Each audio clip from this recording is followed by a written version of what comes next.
Hey, welcome to the Live Well presented by Rapala. Ronnie Moore, Tommy Sanders here with you to get you ready for the 6th stop of the year on the Bassmaster Elite Series. Finished up in Texas last time around at Lake Fork, and we are ready for another stretch of the Sabine River. Very different stretch. Now, I would say it's going to be the biggest playing field we've had, but we went to the Pasquotank in Albemarle Sound. We had the entire North Carolina coast in play there.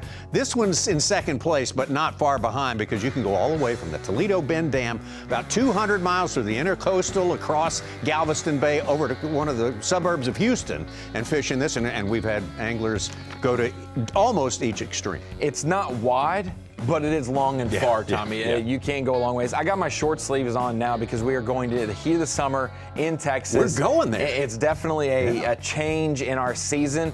Very, very important event here because it's going to be past the halfway point, which means if you make a mistake in this one, you got very few events left to make it up. And so choosing where you make your week is going to be very important. Yeah, and you're committed pretty much. Absolutely. At least as far as you talk about one day, you can't go from one end to the other to fish one. Yeah, because when we saw Jason Christie go far north and win in 2021 in April, that was almost maxed out gas-wise that you can go. Yeah. It's hard to go farther north than that because there's not much civilization to get gas.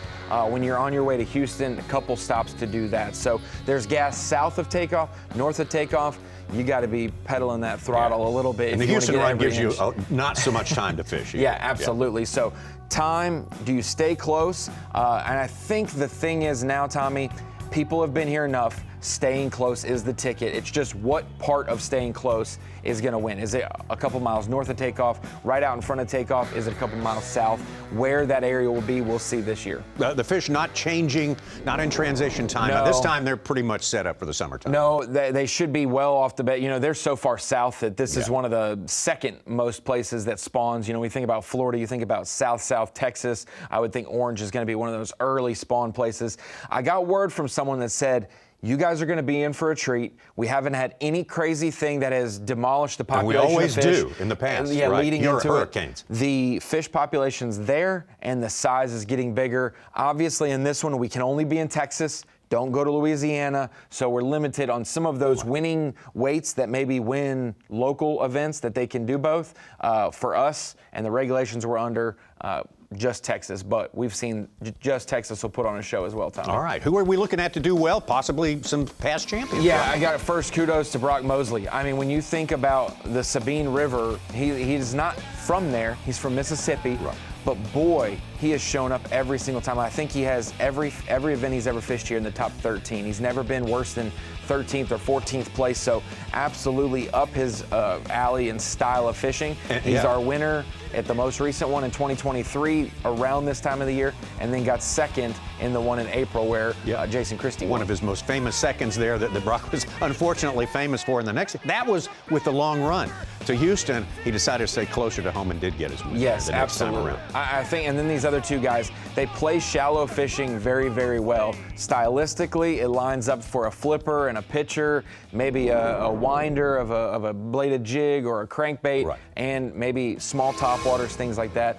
And Kyle Welcher and Hunter Schrock seem to always perform. I think Welcher's got back-to-back top 10s is there. He's starting to get the reputation Brock has at the Sabine. And then Hunter, he's had his moments. I think he was in the top 10 the last time we were here, and boy, he'll show up and find a way in a group of anglers to catch a big one. And so for Hunter, going to play it close to the vest probably, Kyle as well. But I wouldn't be shocked if they switch it up and go to an area we haven't seen them and still do well, because they understand how to fish this tough fishery that you'll get a lot of bites, but you got to get that X factor big bite. All right, what do you got to have? This is an unexpected question, so if you want to opt out, that's fine. To make the cut, what do you got to catch a day? Man, you think about the fishing was so good last time, yet the weight was close to the lowest winning weight ever. Yeah.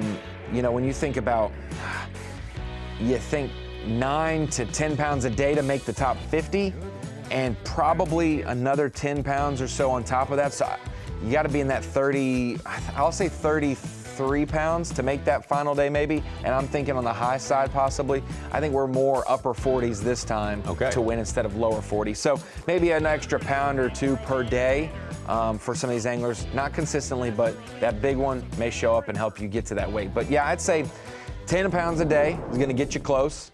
11 will get you probably in, and 12 will probably get you close to winning the tournament. Well, I look forward to that. Let's talk about some baits. Yeah. Let's go over here. Like I said, it's going to be a heat of the summer deal. Maybe the humidity is a little worse in South Texas than it was at Lake Fork. Yeah. But when you think about style-wise, we had big crankbaits, top waters, glide baits, other things for Lake Fork. A little different scenario here. We obviously know shallow fishing. First thing I'm going to say is some of those winders, whether it's a bladed jig, a shallow crankbait, baits like that are ones that you can cover a lot of ground with. We saw small top waters like a popper as well work well. So you think about small crankbait, bladed jig. I would say spinnerbait. That normally works this time of the year, or this works at this fishery, but not as much this time of the year. So bladed jig, small crankbait, small top water. Frog most likely going to be in play as well. We see a lot of anglers tend to do that, especially those back end canals where maybe the water's a little clearer. We see some guys flipping and pitching, but top water on the way in those areas. Flipping is always going to be a deal, whether it's a jig with a small creature bait on the back. Maybe we could see the cleanup crawl get some love for the Crush City lineup, and not just the Bronco Bug. The Bronco Bug has stole the show with Kyle Welcher at the Pasca Tank, but a bait like the Bronco Bug, like the cleanup crawl, something like that, small tungsten weight, flipping around, you're going to catch a lot of fish. We saw on that final day, Tommy, when Brock caught or I think it was maybe day 3 or day 4. Brock caught a giant on day 3. We had 50 catches in the first 25 minutes of the show on FS1. So I'd expect a lot of catches, and we may get surprised, a couple big ones, and maybe some new areas show back up. Yeah, we always look forward to the scenery there. We see a lot of different places. These guys are going to burn some gas, and it's going to make it all fun. The MAXAM Tire Bassmaster Elite at Sabine River, May 15th through the 18th, and that is your Live Well presented by Rapala.